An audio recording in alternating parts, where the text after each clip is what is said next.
வணக்கங்க. வாங்க நம்ம இன்னைக்கு என்எல்சியில் நடக்கக்கூடிய, அதாவது நெய்வேலியில் என்எல்சியில் வந்து புக் ஃபேர் நடத்துகிறாங்க. அதை பார்க்கறதுக்கு போகலாம்.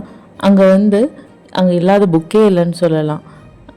ஒரு புத்தக பிரியருக்கு இதை விட ஒரு வரப்பிரசாதம் இருக்க முடியாதுன்னு நான் சொல்லுவேன் என்ன கேட்டால். ஏன்னா அவ்வளோ புக்ஸ் கலெக்ஷன்ஸ் இருந்தது. கிட்ஸ்க்குமே வந்து நிறைய புக்ஸ் வந்து ரொம்ப இன்னோவேட்டிவாக இருந்துச்சு. நிறைய ஆர்ட் அண்ட் கிராஃப்ட்ஸ் இருந்தது. ஒரு நாள் ஃபுல்லாக சுற்றி அங்கே பார்க்கலாம், அந்த அளவுக்கு இருந்தது. குழந்தைங்கள அழைச்சிட்டு போனால் அவங்க விளையாடுறதுக்கு ஃபுட் ஸ்டாலு எல்லா ஃபெசிலிட்டியுமே உள்ளே இருந்துச்சு. நாங்கள் வந்து உள்ளே போகிறதுக்கு வந்து மணி 3 ஆகிடுச்சு. பர் பர்சனுக்கு வந்து 10 ருபீஸ் சார்ஜ் பண்ணாங்க உள்ளே போகிறதுக்கு. பைக் எடுத்துகிட்டு போனோம் அப்படின்னா அதுக்கு ஒரு 5 ருபீஸ் சார்ஜ் பண்ணுறாங்க. பைக் ஸ்டாண்டுமே இருந்துச்சு. நாங்கள் வந்து அதாவது ஸ்கூல் பசங்களுக்கு வந்து கிடையாது, அந்த 10 ருபீஸ் சார்ஜுமே இல்லை, ஃப்ரீ தான் என்ட்ரன்ஸ் வந்து. நாங்கள் உள்ளே போனால் என்ட்ரன்ஸ்லேயே நல்ல டெக்கரேஷன் பண்ணியிருந்தாங்க. நிறைய பேர் எல்லாம் ஃபோட்டோ எடுத்துகிட்டு இருந்தாங்க, வீடியோ எடுத்துகிட்டு இருந்தாங்க. ரொம்ப கிராண்டாக இருந்தது. அதே மாதிரி டெய்லி ஈவினிங் வந்து ஸ்பீச்சு, குழந்தைங்களுக்கு நிறைய காம்படிஷன் இந்த மாதிரி கண்டக்ட் பண்ணுறாங்க. அதுமாரி நிறைய வந்து இதில் நாலேஜ் கேதர் பண்ணுறதுக்கான எல்லா ஆக்டிவிட்டீஸும் இங்கே நடந்துக்கிட்டு இருந்துச்சு. இது நாங்கள் என்ட்ரு ஆகும்போது எடுத்த பிக்கு. இப்போ இவ்வளோ கூட்டம் இருந்தது. நாங்கள் திரும்பி ஒரு 5 மணிக்கு ரிட்டன் ஆகும்போது செம்ம க்ரௌடாக ஆகிடுச்சு. பைக் பார்க் பண்ணவே இடம் இல்லை. ஏன்னா சண்டேங்கிறதால எல்லாமே ஃபேமிலியோடு வந்துட்டாங்க. கிட்ஸுக்கு ஃப்ரீங்கிறதால. ஏன்னா பசங்க வந்து எங்கேயும் வெளியே போய் இங்கே விளையாடுற சூழல் இல்லை இப்போ இருக்கிற காலகட்டத்தில். அதனால் எக்ஸிபிஷனில் நல்லா ரங்கராட்டம், நிறைய விளையாடுறதுக்கு நிறைய ஃபெசிலிட்டிஸ் பண்ணி வச்சுருந்தாங்க. அதனால் எல்லாருமே ஃபேமிலியாக வந்திருந்தாங்க. அதனால் செம்ம ரஷ்ஷாக இருந்தது. சண்டே அங்கே வந்து பார்க்குமே இருந்துச்சு. அங்கே விளையாடுறதுனாலும் பசங்க விளையாடலாம்.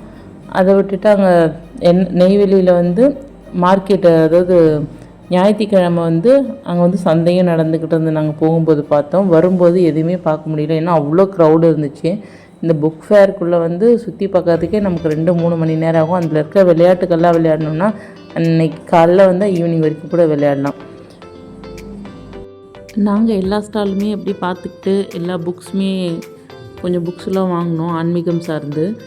அதில் எனக்கு ஒரு சார் வந்து என்ன சொன்னாங்கன்னா, எப்போவுமே ஓம் நம சிவாய சொல்லாதீங்க, ஓம்ங்கிற வார்த்தையை பயன்படுத்தினா நமக்கு மறுபிறவி இருக்கும் அப்படின்னு சொன்னாங்க. எனக்கு அப்படி சொல்லி ஒரு ஷீட்மே கொடுத்தாங்க.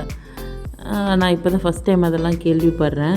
இந்த மாதிரி ஒரு பஸ்ஸெல்லாம் கூட நிறுத்தியிருந்தாங்க. இந்த ஸ்டேஜ் வந்து ஈவினிங் ஆனால் வந்து காம்படிஷன் வைக்கிறதுக்கு நிறைய ஸ்பீச்சர்ஸ் வந்து பேசுவாங்க. ஃபேமஸான ஸ்பீச்சர்ஸ்லாம் வந்து மேடை பேச்சாளர்கள்லாம் வந்து பேசுவாங்க.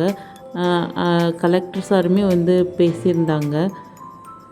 இங்கே இருக்கிற ஒவ்வொரு விளையாட்டுக்கும் தனித்தனியாக சார்ஜ் பண்ணி அப்படி தான் பசங்க விளையாடணும். என்ட்ரன்ஸ் ஃபீஸ் மட்டும்தான் ஃப்ரீங்க. இங்கே வந்து சைன் போடுற மாதிரி, அப்புறம் வந்து பிக்ஸ் எடுக்கிறதுக்கு எல்லாத்துக்குமே அரேஞ்ச் பண்ணியிருந்தாங்க.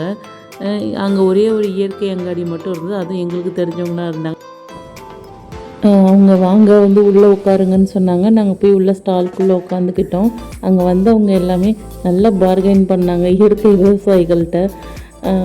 ஐயோ என்னடா அது இப்படி பார்கெயின் பண்ணுறாங்களே, இது கொஞ்சம் தவிர்த்துக்கலாமே.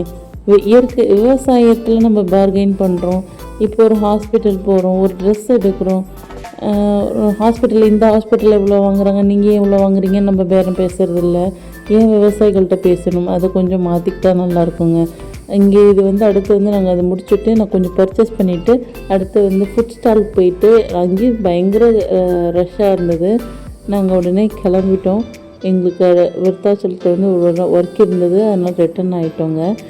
இந்த வீடியோ உங்களுக்கு பிடிச்சிருந்தா லைக் பண்ணுங்கள், ஷேர் பண்ணுங்கள், சேனலை வந்து சப்ஸ்கிரைப் பண்ணுங்கள். ரொம்ப நன்றிங்க. வாழ்க வளமுடன்.